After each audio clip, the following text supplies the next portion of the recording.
नमस्कार, welcome to my channel. चलो शुरू करते हैं आज की कहानी। एक बार एक बुजुर्ग इंसान रिटायर्ड ऑफिसर किसी गांव में रहने के लिए आए। वो जो ऑफिसर था वो हमेशा ऐसे बिल्कुल घमंड में गर्दन ऊंची करके बिल्कुल शान से चलते थे, पर वो कभी भी किसी से बात नहीं करते थे, हमेशा अपनी ही अकड़ में रहता था।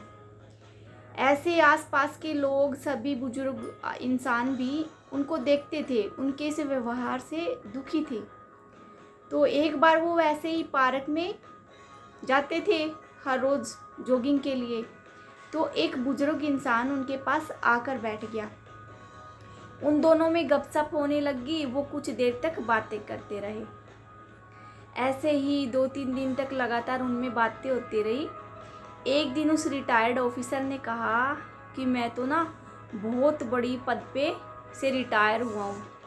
मैं तो इतने बड़े पद पे था आईपीएस के पे कि मैं तो दिल्ली में जाके रहना चाहता था, बस कुछ मजबूरी हो गई तो इसलिए मैं यहाँ पे आ गया। मतलब वो अपनी जो रिटायरमेंट से पहले की पोस्ट थी उनके बारे में बताने लग गया। जो बुजुर्ग इंसान था वो काफ़ी टाइम से उनकी बातें सुन रहा था और उसके काफ़ी देर बोलने के बाद वो बुजुर्ग आदमी बोलते हैं कि मिश्रा जी, आपने कभी एक फ्यूज़ बल्ब देखा है? कह रहा है हाँ। तो बुजुर्ग आदमी बोला कि फ्यूज़ बल्ब को फ्यूज़ होने के बाद कोई देखता है कि ये कितने वोल्ट का था, क्या था, कैसी रोशनी देता था? सभी लोग उसको उठाकर कबाड़ में ही डाल देते हैं। अब मिश्रा जी ने भी कहा कि हाँ, कोई भी नहीं देखता कि ये कैसा जलता था, क्या करता था, सभी लोग कबाड़ में डाल देते हैं। भले ही वो 50 वोल्ट का हो, 100 वोल्ट का हो या 0 वोल्ट का हो, सभी को एक जैसी तवज्जो मिलती है। तो बुजुर्ग आदमी ने कहा कि हम सब रिटायरमेंट के बाद ना बिल्कुल फ्यूज़ बल्ब की तरह हो जाते हैं। ये मायने नहीं रखता बल्ब 0 वोल्ट का था, 5 का, 50 का या 100 वोल्ट का था, सभी हम डस्टबिन में जाते हैं। रिटायरमेंट से हम पहले क्या थे, ये क्या ना थे, ये बातें बाद में बड़ाई की होती है।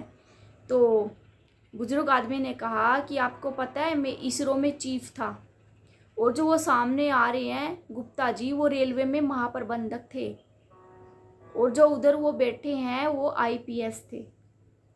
लेकिन हमने कभी भी ये नहीं जताया किसी ने भी। तो मिश्रा जी, आपको भी अपनी जो रिटायरमेंट से पहले के दिन है अब उनको भूल जाना चाहिए।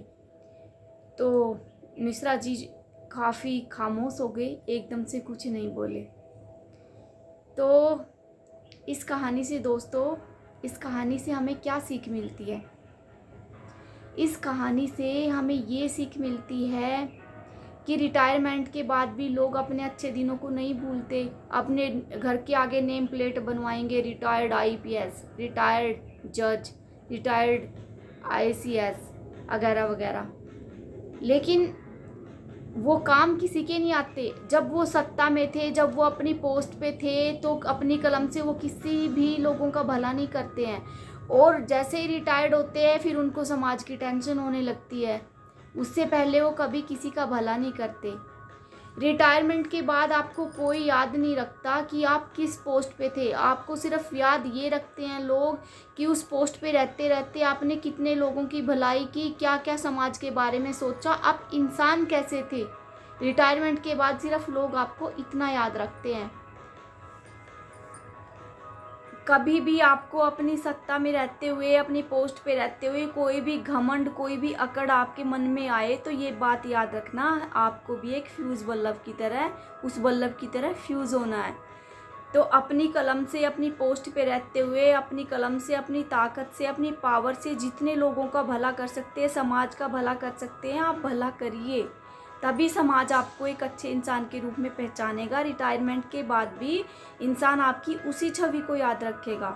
नहीं तो पता नहीं दुनिया में कितने आईपीएस ऑफिसर, कितने आईएएस, कितने वगैरह वगैरह जज वज कितने बैठे हैं, कोई किसी को नहीं याद रखता। जब तक आप पोस्ट पे है तब तक आप लोगों के दिलों में है, उसके बाद कोई आपकी जी हजूरी नहीं करेगा।